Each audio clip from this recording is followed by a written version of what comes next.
मध्य प्रदेश रीवा के अंबिकेश दुबे जी की कविता। कविता का शीर्षक है दादी के 60 हाथी। कभी अनायास ही याद आ जाता है मुझे अपना गांव। घर के सामने का बगीचा, बागीचे में बूढ़े बरगद का पेड़, एक आम का पेड़ बाकी पेड़ों से हटकर, कुछ लेटा हुआ सा लंगड़ा वाला पेड़, बेरी के फल और बरगद की छाँव।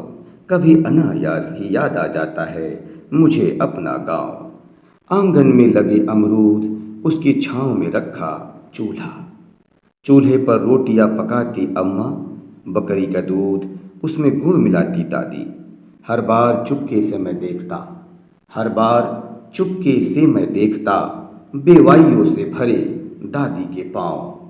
हर बार चुपके से मैं देखता, बेवाइयों से भरे दादी के पाँव। कभी अनायास ही याद आ जाता है मुझे अपना गांव। घर से थोड़ी दूर वो तालाब जिसमें पशु और बच्चे नहाते थे।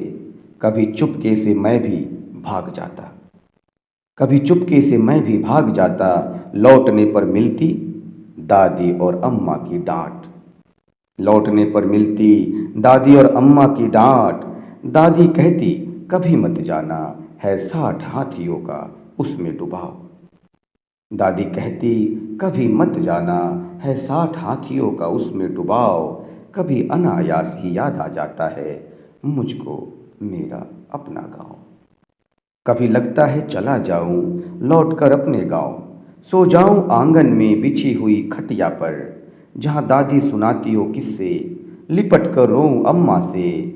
सुबह दूध गुड़ और रोटी खाऊं, लंगड़े आम पर चढ़ूं, बैठूं बूढ़े बरगद की छाँव, और नहाऊं डूब कर उस तालाब में, और नहाऊं डूब कर उस तालाब में जहाँ डूबे थे दादी के 60 हाथी, और नहाऊं डूबकर उस तालाब में जहाँ डूबे थे दादी के 60 हाथी। नमस्कार, यह हमारी कविता और मेरी और श्री अंबिकेश दुबे जी की कविता सह प्रयास आप सबको कैसा लगा? लाइक करके बताएं, कमेंट्स करें, अपने मित्रों में शेयर करें, तथा चैनल पर नए हैं तो सब्सक्राइब करें, ताकि हमारी संस्कृति, साहित्यिक, संगीतमय और शिक्षा से ओतप्रोत कविताओं का आप श्रवण कर सकें और हम आपकी सेवा में पहुंचाते रहें। नमस्कार, जय हिंद, जय भारत।